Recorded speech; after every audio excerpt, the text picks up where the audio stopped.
Stocks are mixed as investors digest these bank earnings that we got before the bell. Expectations for results in the second quarter, they've been low, with S&P 500 earnings expected to make the sharpest decline since looks like the second quarter of 2020. So our company is set to beat modest expectations. Joining me now is Keith Bliss. He is the BloxCross Global Head of Markets and Strategy.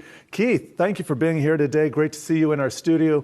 As always, you were just listening to David go over some of the numbers here. Some of these regional banks, and I'll throw Charles Schwab in there, looking pretty good on the deposit side. You tell me, what's your takeaway from all these bank earnings? Well, I think David hit the key point for me, which you're looking at the banks, all the banks, from the mega banks, the Bank of Americas, the Citigroups, the JP Morgans, all the way down to the smaller publicly traded community banks. And it's really about net interest income. If you take a look at one of the other banks that did report this morning before they opened, PNC Financial, one of the points that I gleaned from their press release is that their net interest income, which is roughly 66% of their top line revenue, did have its margin squeezed by about $75 million this quarter. And they cite a rise in the cost of attracting those cheap deposits. So what we're seeing is, and it's a natural evolution of capital markets, especially when you take a look at how tilted and inverted the yield curve is at this point in time. Deposits are the lifeblood for a bank. They borrow on the short end, they lend on the long end, and as those deposit costs come up, all things being equal on the long end of the curve or in their loan book, their margins are going to get squeezed. So I think that's a bit of a canary in coal mine we'll probably see play out in the next 2 quarters. You think it's safe to say yet that we've turned the corner on the mini banking panic that we had just a few months ago, that these results are kind of verifying that things are going at least in the right direction? Yeah, I mean, what happened at Silicon Valley Bank and some of the others, Signature Bank, was really a two-pronged story. Number one is that they got a flood of deposits coming in 2021. The market was, the capital markets globally were awash with capital, found its way into the banks. Banks have to do something with that capital. They can't just leave it sitting on the street and not earning any kind of income. So what they did is they put it in the places where they knew, which was longer dated treasury bonds. And then the other part of the story was the slow management moves, the mismanagement really of taking a look at how to size up their balance sheet, both assets and liabilities. And what they did is they mismanaged that. They were holding longer dated treasuries and they were held to maturity, which means that they didn't have to technically mark them to market every quarter.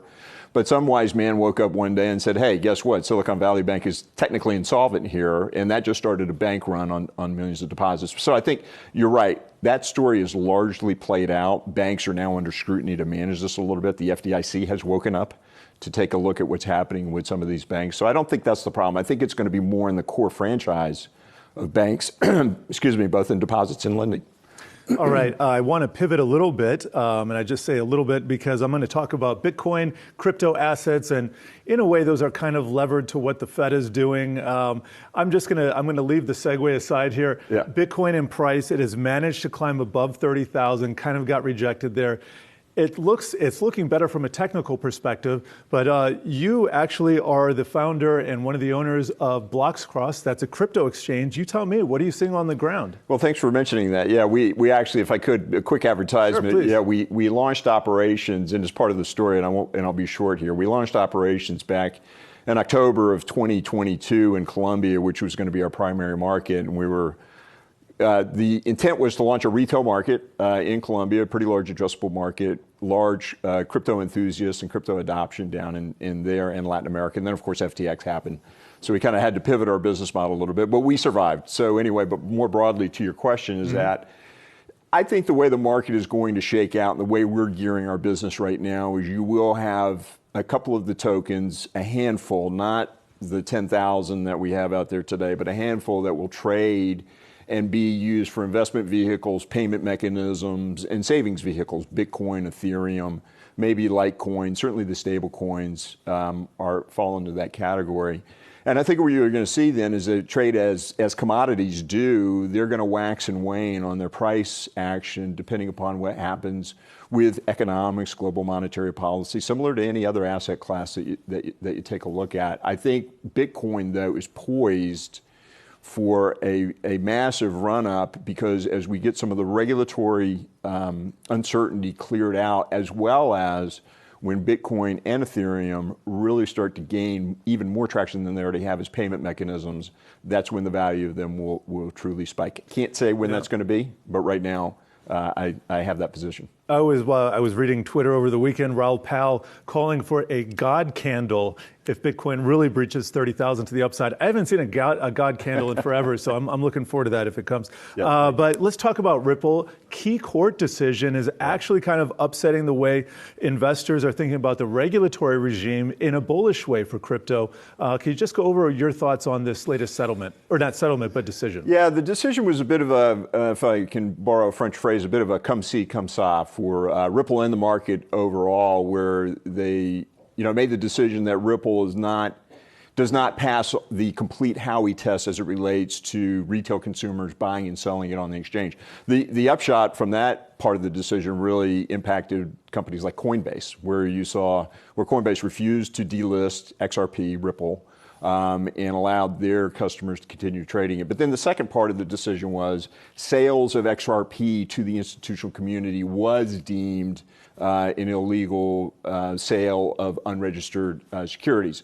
What it does for the company overall, though, is it may clear the way for U.S. institutions and U.S. banks to use it as the payment and remittance mechanism back and forth and across globally, which is already being done overseas, offshore the U.S.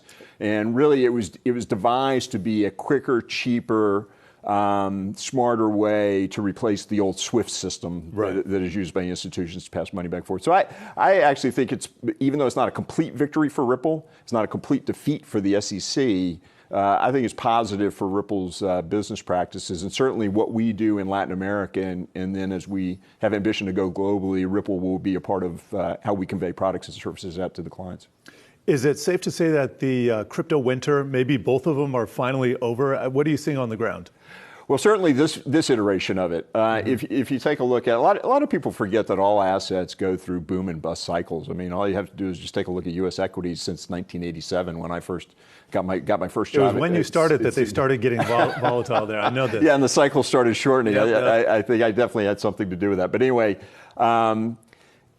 People need to realize that the Bitcoin white paper was written only in 2009. It seems like it was written 50 years ago, and people tried to figure out the digital currency and cryptocurrency enigma for a long time, and then Bitcoin was the first one that solved the double spend problem. Then we can talk about that on a later show, Bitcoin specifically. But anyway, I think it's likely that we see more cycles moving in and out of this. The only technology that you didn't really have multiple cycles of boom and bust was around the internet, because after the internet bust cycle, the dot-com bust happened, that's when the telecom companies really started investing in getting broadband into the house so that you wouldn't have another bust cycle inside of internet e-commerce companies. And they overlaid the fiber cables, and that was a whole separate mess. But exactly, and that allowed the internet, which basically runs everything in our lives now when you think about it, to succeed and grow and scale and thrive.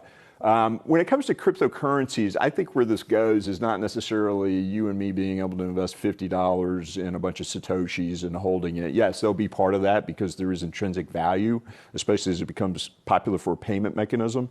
Where this really goes is about money payments, movements, remittances, transfer value around the globe very quickly, reduce friction, reduce costs, because right now it's still a very expensive way to do that, where anybody who's holding a mobile device in their hands, and we all have them, regardless of your socioeconomic status, can now participate in the global financial system. That was the goal and the mission of blockchain and digital assets from the very beginning, and we're starting to see that play out, certainly in the markets that we service down in Latin America. It's huge for moving payments and value around that area. That's very encouraging, and it's great, as always, to get your insights here. Keith Bliss, BloxCross Global Head of Markets and Strategy.